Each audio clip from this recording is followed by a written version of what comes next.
Como uma sogra de 50 anos, eu, Rosana, deveria ser capaz de me controlar melhor em relação ao meu genro, Lucas.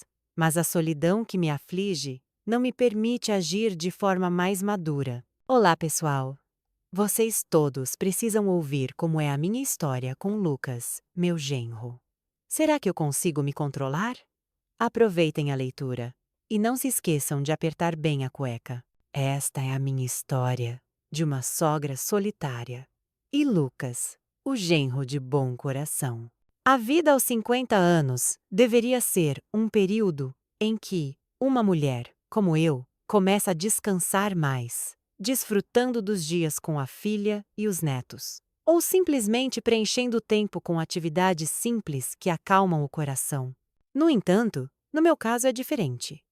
Como uma viúva de meia-idade, eu ainda pareço em forma alegre e animada, como uma mulher de 40 anos. De fora, parece que eu nunca envelheço. Minha pele ainda está bem cuidada. Apesar das linhas finas que começam a aparecer, meu corpo ainda é esguio e ereto, e o brilho nos meus olhos sempre irradia uma luz de vida que energiza qualquer um que interage comigo. Muitos vizinhos no bairro de Copacabana, no Rio de Janeiro, murmuram: Rosana é viúva, mas o rosto dela ainda parece o de uma moça de 40. O sorriso nunca desvanece. Não só o físico, mas minha atitude amigável e cheia de risadas faz com que as pessoas se sintam à vontade perto de mim. Eu sou o tipo de mulher que contagia o ambiente. De algo sombrio, pode se tornar alegre só de conversar comigo. Como se a idade fosse apenas um número para mim. Enquanto meu coração ainda está cheio de paixão pela vida. Como se não quisesse perder para o tempo que passa. As pessoas ao meu redor sabem que eu sou humilde, fácil de me aproximar de qualquer um, sem considerar idade, origem ou status. Eu posso brincar com as donas do mercado, enquanto negocio pimentas, rir alto com os vendedores na padaria, até mesmo me dar bem com os jovens que ficam conversando no ponto de encontro do bairro. A dona Rosana não tem frescura nenhuma, é ótima de se conversar. Dizem as pessoas que me conhecem. No entanto, por trás disso, eu também sou conhecida por ter um lado coqueto que vira piada. Eu gosto de lançar brincadeiras com tom manhoso ou palavras que deixam os outros sem graça. Por exemplo, ao passar por um grupo de rapazes, eu posso dizer rindo: Ei, não fiquem só aqui parados. Senão a pele fica preta, e aí fica difícil arrumar namorada. Minhas palavras misturadas com brincadeiras deixam o clima leve. As pessoas sabem que é só o meu jeito direto, mas para quem me conhece de perto, meu flerte não é só uma atitude. É parte da minha personalidade que me torna diferente, às vezes perigosa, às vezes cativante, dependendo de quem responde. Desde que meu marido faleceu há alguns anos, eu nunca me casei novamente. Minha solidão é preenchida morando com a minha filha adotiva, que já se casou. Nossa casa simples, no subúrbio do Rio, sempre está cheia de risadas. Mesmo não sendo filha biológica, eu a trato como sangue do meu sangue, com amor pleno e atenção sincera. A presença do meu genro, Lucas, adiciona mais alegria à casa. Lucas é conhecido como um homem amigável, bem-humorado e que sabe me respeitar como sogra. Ele frequentemente me ajuda em casa e, às vezes, me faz companhia nas conversas quando a minha filha está ocupada. Muitas vezes, as pessoas que visitam ficam surpresas com a nossa harmonia. Não há barreiras entre mim e o genro. Na verdade, o calor familiar é palpável todas as tardes, quando nós três nos sentamos na varanda da casa, tomando café, conversando sobre coisas triviais que aquecem o coração. Para mim, isso é o remédio para a solidão. Eu me sinto como se tivesse uma família intacta, apesar de ser viúva. No entanto, há uma coisa que faz com que essa família pequena receba perguntas dos vizinhos. Há 3 anos de casados, a minha filha adotiva e Lucas ainda não foram abençoados com filhos. Mesmo assim, eles não tornam isso um fardo. Pelo contrário, vivem felizes e se apoiam mutuamente. Se alguém menciona, eu respondo com uma brincadeira. Se ainda não tem filhos, significa que eu posso ser mimada por eles por mais tempo. Afinal, eu ainda não estou pronta para ser avó. Eu sempre digo isso rindo, deixando o clima leve. No fundo do coração, eu também quero muito carregar um neto no colo, mas não quero adicionar pressão à minha filha e ao genro. Para mim, a felicidade da família não se mede só pela presença de filhos, mas pelas risadas, pela companhia e pelo sentimento de proteção mútua. Mesmo assim, o vazio ainda existe, especialmente quando eu fico sozinha à noite. Às vezes, eu reflito, me perguntando se a minha solidão, como viúva, me faz sempre ansiar por mais atenção das pessoas próximas. Lucas, o meu genro de 35 anos, na verdade, eu já o considero como um filho biológico. Nossa relação é tão próxima que muitas pessoas que nos veem brincam que somos íntimos demais. Eu nunca me sinto constrangida para falar abertamente com Lucas, e o mesmo vale para ele. Nós frequentemente trocamos brincadeiras, de coisas pequenas a um pouco ousadas. E tudo isso acontece na frente da minha filha, que já está acostumada com o nosso jeito. Sogra, não provoque o Lucas o tempo todo, senão eu fico com ciúmes.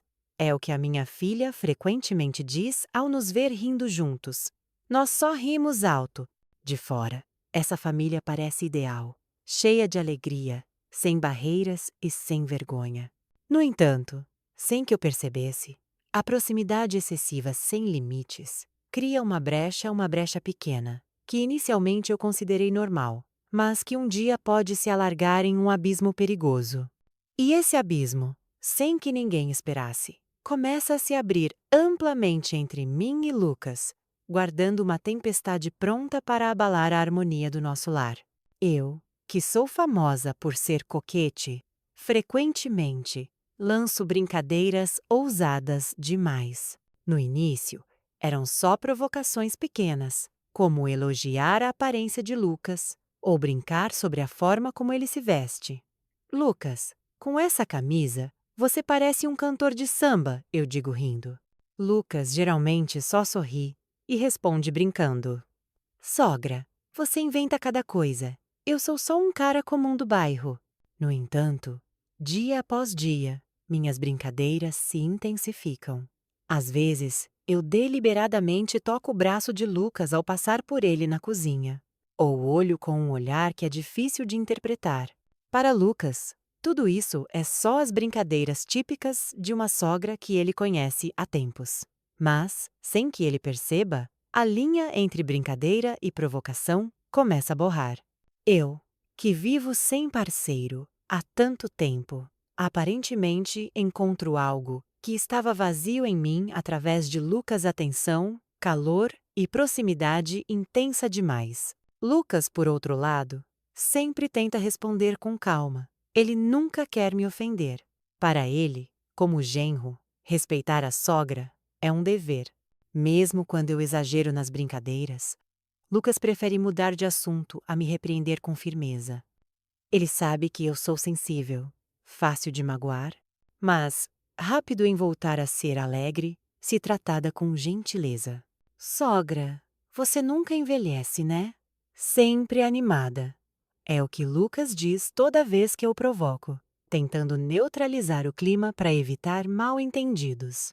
No entanto, em segredo, ele começa a se sentir desconfortável.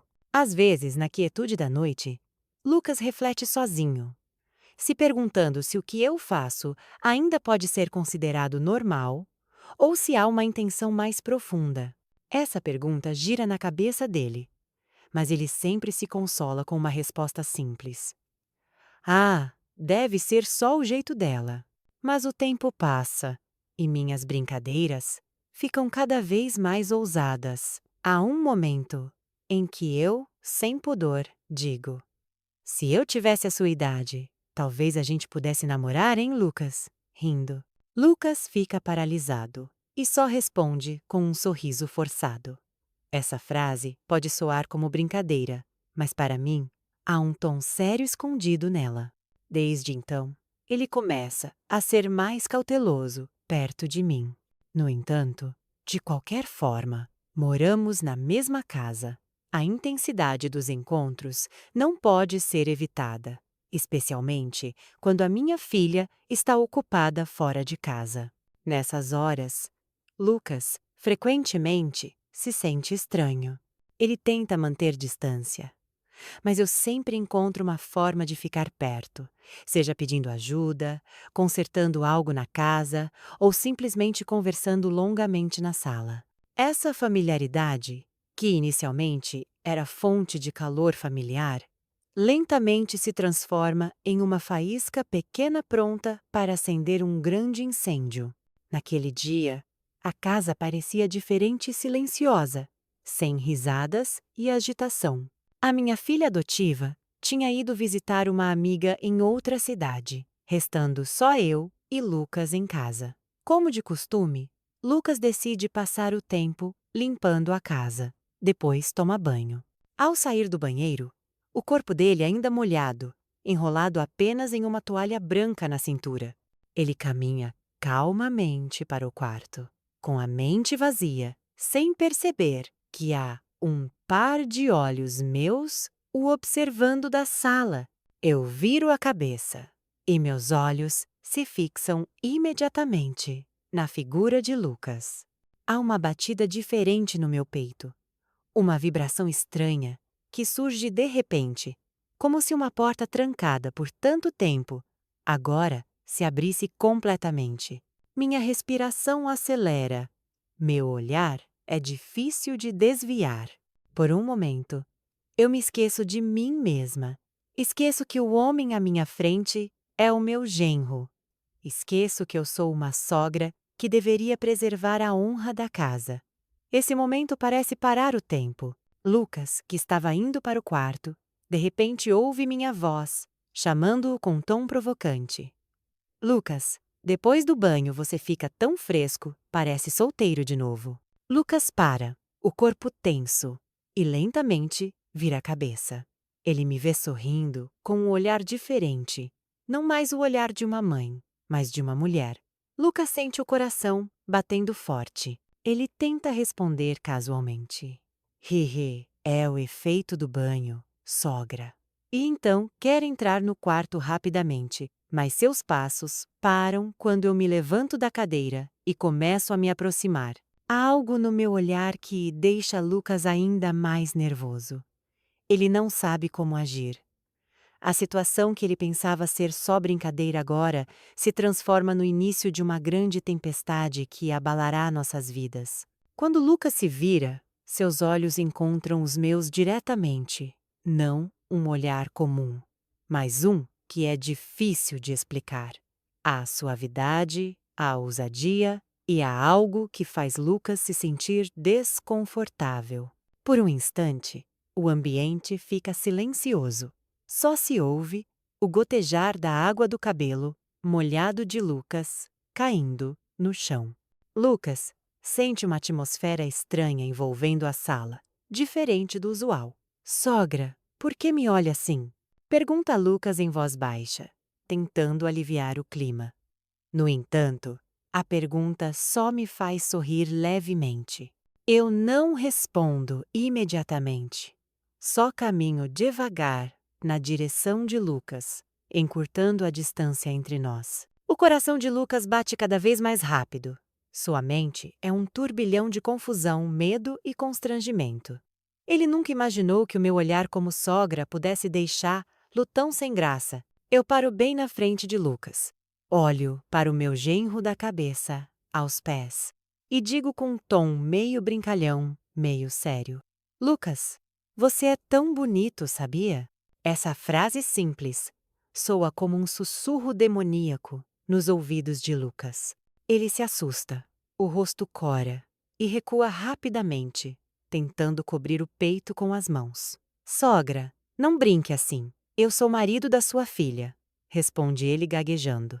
No entanto, eu não recuo. Meu sorriso se alarga, meu olhar se torna mais afiado. Eu avanço mais um passo, reduzindo a distância até nossos corpos quase se tocarem. Lucas entra em pânico de verdade. Ele quer correr para o quarto, mas os pés parecem pregados no chão. A situação que ele achava ser só brincadeira agora vira realidade, uma verdade que o prende. Com mãos trêmulas, eu pego o braço de Lucas. O toque faz o corpo de Lucas arrepiar. Lucas, eu estou sozinha! Sussurro baixinho, minha voz tremendo, mas cheia de esperança. Lucas fica em silêncio. Sua mente grita em rejeição, mas o corpo fica paralisado, incapaz de se mover. Ele se sente como se estivesse em um abismo profundo. Só falta um passo para cair. Sogra, por favor, não faça isso. É um grande erro, diz ele baixinho, tentando puxar o braço. No entanto, meu aperto fica mais forte. Meus olhos se enchem de lágrimas. Meu rosto se aproxima cada vez mais, até Lucas sentir o calor da minha respiração. Só dessa vez, Lucas. Não me rejeite, digo suplicante, como se toda a dor da solidão que guardei por anos transbordasse em uma única frase. Lucas está realmente em um dilema. De um lado, sua consciência grita para rejeitar, correr e se afastar dessa tentação. Ele sabe que se ceder, isso significa trair a esposa, destruir a confiança e ferir a mulher que ama de verdade. Por outro lado, seu corpo é cercado por constrangimento, culpa e uma tentação difícil de ignorar. Essa situação sem saída o faz perder o controle. Ele tenta falar de novo, dessa vez com um tom mais firme. Sogra, por favor, me solte. Não crie um pecado grande. Mas a voz da sua consciência perde para a pressão física que se aproxima. Com toda a coragem que surge não se sabe de onde. Eu abraço o corpo de Lucas com força. O toque quase faz Lucas perder toda a sua última defesa. Meu abraço fica mais apertado, como se quisesse convencer Lucas de que eu realmente preciso desse momento. Lucas ainda tenta resistir, mas o impulso tão forte o faz vacilar. Meu Deus, o que eu devo fazer? Sussurra ele no coração, olhos fechados com força. Ele se sente como se todo o ambiente fosse testemunha muda de uma luta interna dolorosa. No entanto, o corpo dele finalmente cede à situação. Lentamente, mas com certeza, Lucas começa a retribuir o abraço, mesmo que no coração ele grite em rejeição. Naquele momento, eu solto um suspiro de alívio. Meu rosto sorri com uma satisfação difícil de esconder. Eu sinto que redescobri algo perdido na minha vida. Enquanto isso, Lucas, no mesmo instante, sente o mundo desabar sobre seus ombros. O que ele temia finalmente acontece. Ele cai em um abraço proibido que mudará nossas vidas para sempre. O corpo de Lucas parece trancado no meu abraço. Ele quer empurrar, quer correr, quer gritar, mas tudo isso só acontece no coração. Por fora, ele não consegue fazer nada. Sua respiração ofegante, olhos inquietos, enquanto meu abraço pressiona mais, recusando ser solto. Lucas, eu preciso de você. Minha voz soa baixa, mas com uma força que penetra as defesas de Lucas. Essas palavras não são mais brincadeira. É o grito do meu coração de uma mulher que viveu sozinha por tempo demais, carregando uma solidão que nunca compartilhei com ninguém. E nesse instante, Lucas se sente realmente encurralado. Ele sabe que é errado, mas por algum motivo, seu corpo se torna cada vez mais passivo. Sogra, não faça isso. Eu tenho medo do pecado, diz Lucas gaguejando. Sua voz quase afogada no nervosismo. Mas eu não ligo. Eu acaricio o rosto de Lucas suavemente. Olho para ele cheio de saudade e sussurro. Só dessa vez, Lucas, eu prometo que não vou me arrepender. Essa frase é como uma faca que perfura o coração de Lucas. Há uma parte dele que quer rejeitar completamente, mas a outra que é tentada pela minha suavidade. Eu não sou mais só a sogra aos olhos dele naquele momento. Eu sou uma mulher que anseia por afeto, que exige atenção. Lucas baixa a cabeça, tentando desviar, mas eu me aproximo mais. No segundo seguinte, nos vemos presos em um momento que não pode mais ser evitado. Lucas finalmente perde toda a sua fortaleza de defesa. Seu corpo, que estava tenso, agora amolece lentamente, retribuindo o abraço tão apertado meu. No coração dele, a voz da consciência grita alto: isso é errado. É pecado. Pare agora. No entanto, o corpo diz o oposto. Ele parece ser arrastado por uma correnteza forte sem poder resistir. Eu fecho os olhos, como se estivesse desfrutando o momento, sentindo o calor que não sentia há muito tempo, desde a morte do meu marido. A sala central, que normalmente é cheia de risadas, agora é testemunha muda de uma traição que ninguém sabe, uma traição que nunca deveria ter acontecido. O tempo passa devagar. Cada segundo parece longo. Depois que o momento passa, Lucas se senta fraco na cadeira, o corpo tremendo. Ele baixa a cabeça profundamente, sem ousar me olhar. Enquanto isso, eu pareço diferente. Meu rosto brilha, meus olhos faiscam, como se eu tivesse ganhado uma nova vida. Lucas, obrigada, digo com um sorriso suave. Essas palavras perfuram o coração de Lucas ainda mais fundo. Para ele, não há nada para agradecer no que aconteceu. O que há é uma culpa sufocante no peito. Ele se sente como se toda a casa agora o olhasse com acusação. Lucas cobre o rosto com as palmas das mãos, tentando se acalmar, mas fica ainda mais confuso. Meu Deus, o que eu fiz? Murmura ele repetidamente. A culpa é tão grande que ele não consegue erguer a cabeça. Enquanto isso, eu, sentada ao lado dele, ainda pareço satisfeita. Dou um tapinha leve no ombro de Lucas, como se quisesse consolá-lo. Mas isso só o afunda mais. Para ele, esse incidente não é algo para ser levado na leveza. Ele feriu a esposa, que não sabe de nada, traiu a confiança que sempre manteve. Naquela noite, mesmo com o corpo em casa, a alma de Lucas parece voar para longe, perdida em um mar de arrependimento denso. Desde o incidente proibido, Lucas se sente como se não fosse mais ele mesmo. Ele anda pela casa com a cabeça baixa, como um prisioneiro que acabou de ser condenado. Até mesmo ao sentar para comer com a esposa e eu, suas mãos tremem. A colher que ele segura quase cai várias vezes. O sorriso caloroso da esposa agora parece uma faca que perfura, porque atrás desse sorriso, Lucas sabe que guarda um segredo sombrio que não merece ser dito. Suas noites também não são mais tranquilas. Ele deita ao lado da esposa, mas os olhos ficam abertos olhando o teto, ouvindo a voz da consciência que repete: você traiu, você feriu o amor verdadeiro. Nenhuma oração noturna acalma seu coração, nenhum pedido de perdão é suficiente para apagar a culpa sufocante. Por outro lado, eu me afundo em uma satisfação.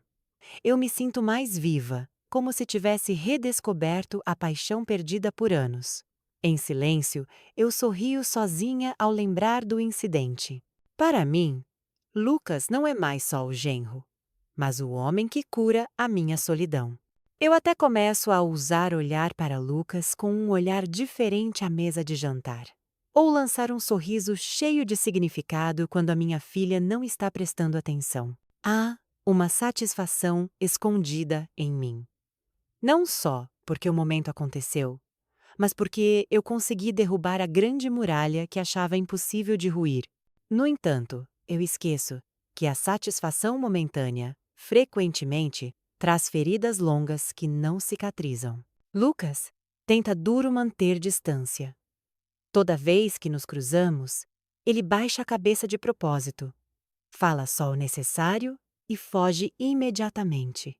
No entanto, seus esforços frequentemente falham, porque eu sempre encontro uma forma de me aproximar.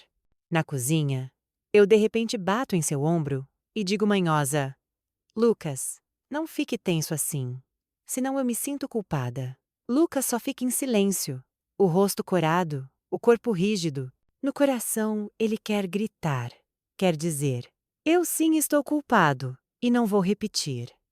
Mas sua boca está trancada.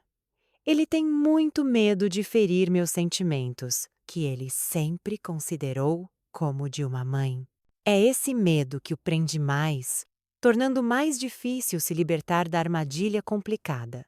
Numa noite, quando a minha filha já dormiu, Lucas senta pensativo na varanda.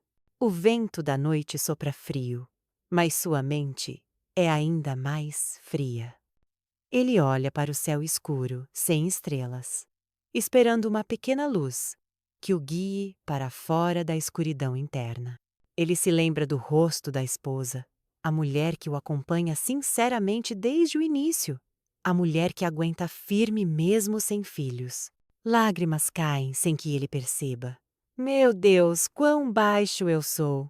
Eu não mereço estar com ela, sussurra baixinho. Ele se sente um perdedor, um homem que não consegue manter a fidelidade.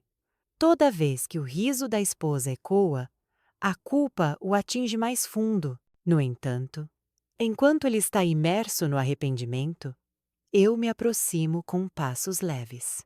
Eu trago uma xícara de café quente, coloco ao lado de Lucas e sento ao lado. Lucas, não pense tanto.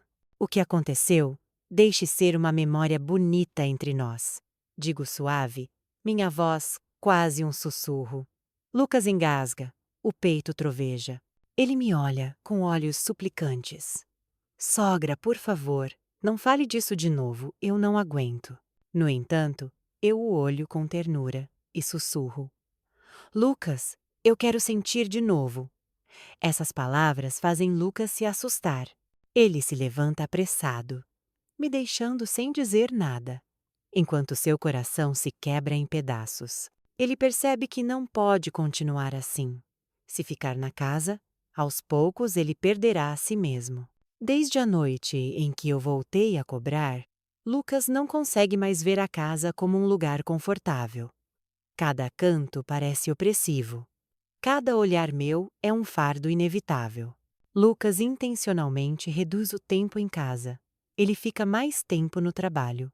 Volta tarde da noite e às vezes encontra desculpas para dormir na casa de um amigo. A esposa dele o repreende suavemente. Amor, por que ultimamente você volta tão tarde? Tem problema no trabalho? Essa pergunta deixa Lucas ainda mais sufocado porque ele não pode responder com honestidade. Ele só sorri forçado e diz: é que tem muito trabalho.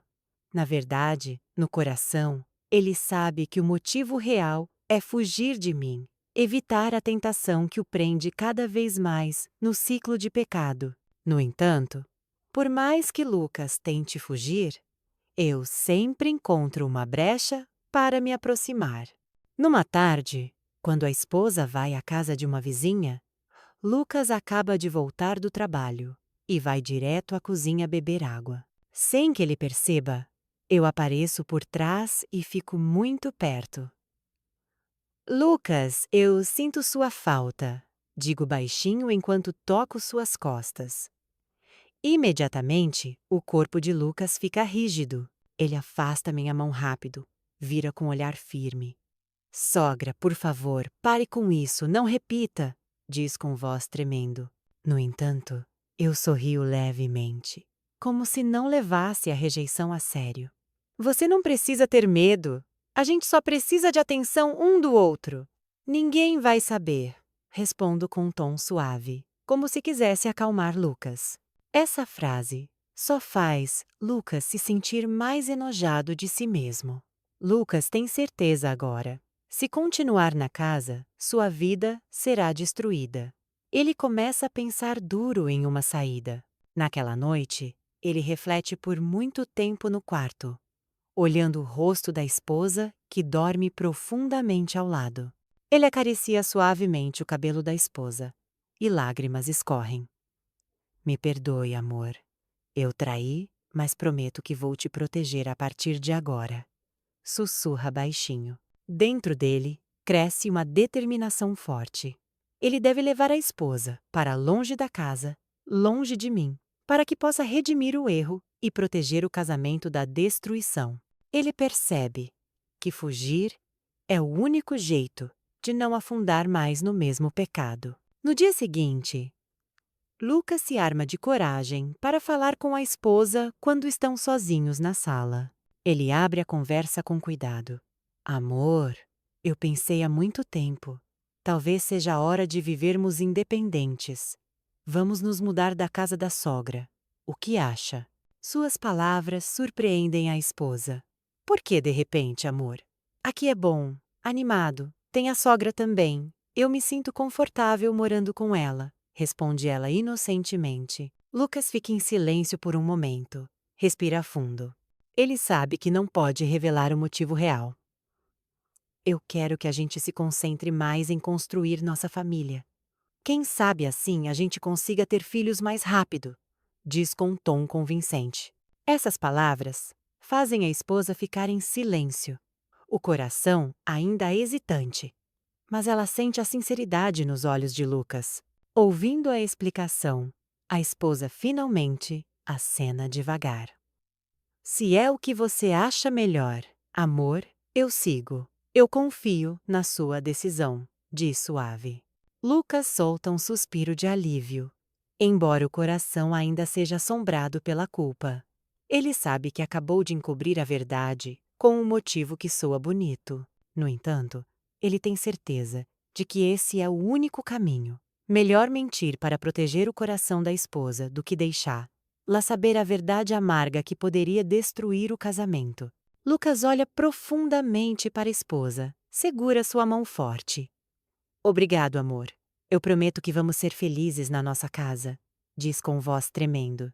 No coração dele, ele se compromete que essa mudança será o início da redenção do pecado e o fim de todas as tentações que quase levaram tudo embora. Alguns dias após discutir com a esposa, Lucas se arma de coragem para falar comigo. Naquela tarde, nós três nos sentamos na sala. Lucas tenta abrir a conversa com tom calmo, embora o coração bata forte. Sogra, eu e a Ana concordamos. Queremos nos mudar. Queremos tentar viver independentes, para focar mais em construir nossa família. O ambiente fica imediatamente silencioso. Eu, que estava tomando café, fico quieta. A xícara na mão treme um pouco. Meus olhos olham para Lucas por muito tempo, como se quisesse confirmar se o que ouvi é verdade.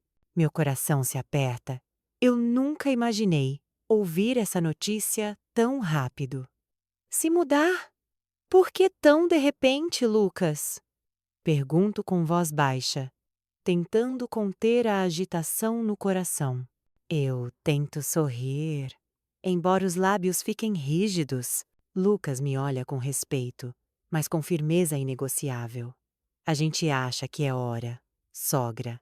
Queremos ter nossa própria casa, aprender a ser independentes.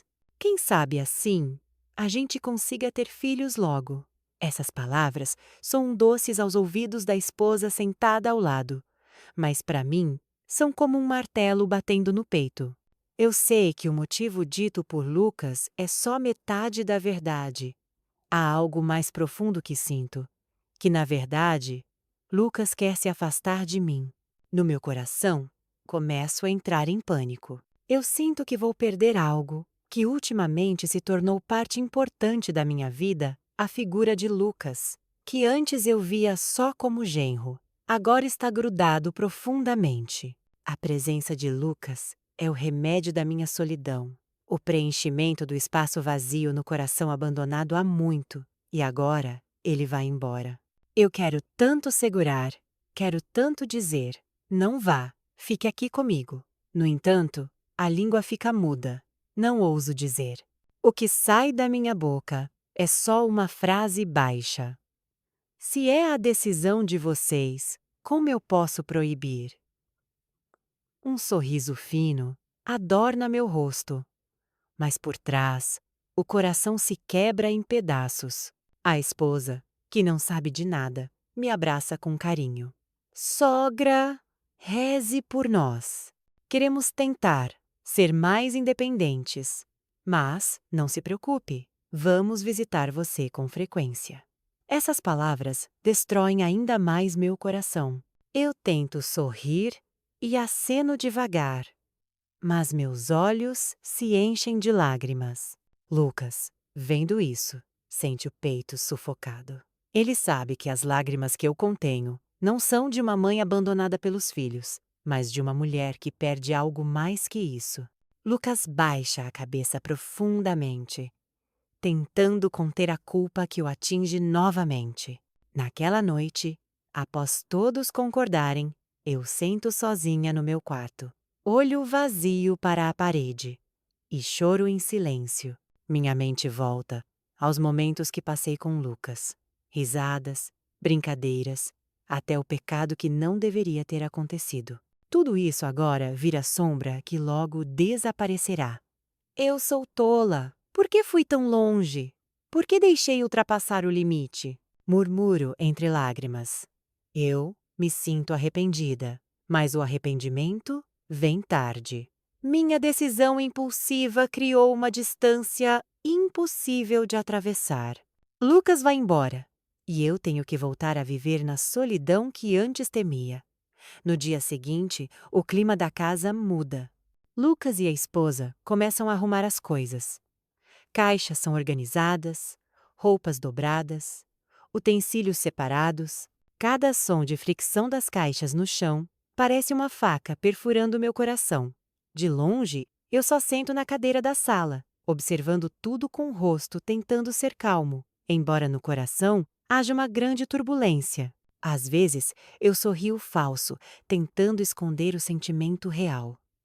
Cuidado ao embrulhar, se não quebra. Digo ao genro com voz tremendo. Lucas vira, me olha por um momento e baixa a cabeça. Não há palavras que ele possa dizer. Quanto mais ele tenta parecer normal, maior a culpa, sufocando seu peito. Quando o carro alugado chega para levar as coisas, eu me sinto ainda mais pesada. Eu fico na porta, assistindo malas e caixas sendo carregadas uma por uma. Cada objeto saindo da casa parece levar embora uma parte da minha vida. Sogra, confie as orações em nós. Que nossa nova casa seja cheia de bênçãos, diz a esposa beijando minha mão. Eu tento sorrir. Acaricio o cabelo da minha filha adotiva e aceno. Sim, filha, a mãe reza para vocês serem sempre felizes. Enquanto isso, Lucas se aproxima. Beija minha mão com respeito. Sogra, me perdoe se errei algo enquanto morei aqui, diz brevemente. Eu contenho as lágrimas. Aceno sem falar muito. Eu sei que se falar por muito tempo, as lágrimas não vão se conter. Quando o carro começa a se mover saindo do quintal, eu fico no limiar da porta. O vento da tarde sopra suave, levando poeira da rua que sobe. Eu olho para as costas de Lucas de longe, cada vez mais desaparecendo na curva. Parece que vejo parte da minha alma indo embora. Eu levanto a mão. Aceno com um sorriso amargo forçado. Assim que o carro some de vista, meu corpo fraqueja, os joelhos quase cedem. Eu fecho a porta devagar e caminho para a sala central, que agora parece vazia. A sala outrora, cheia de risadas agora, só resta silêncio. Um silêncio que perfura, fazendo minhas lágrimas finalmente caírem sem poder conter. Naquela noite, eu sento sozinha na sala.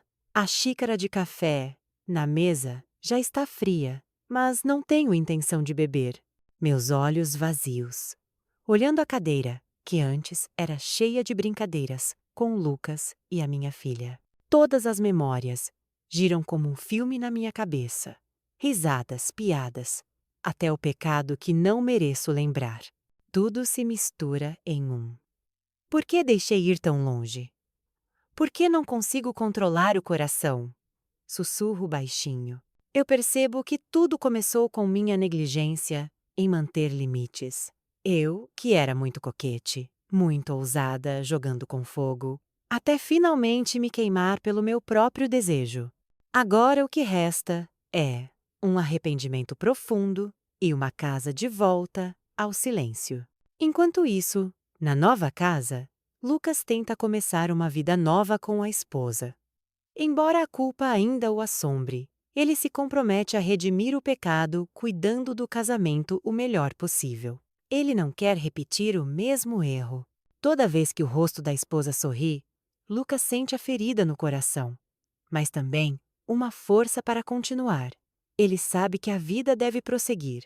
Para mim, meus dias voltam a ser preenchidos pela solidão. Eu tento cobrir a ferida com sorrisos ao encontrar vizinhos. Mas no coração, eu sei que um pequeno erro levou embora minha felicidade. Lucas foi embora, mas sua marca sempre ficará no meu coração. Um lembrete de que uma tentação momentânea pode destruir tudo. E assim termina a minha história, com feridas, arrependimento e uma lição amarga que o tempo nunca apagará.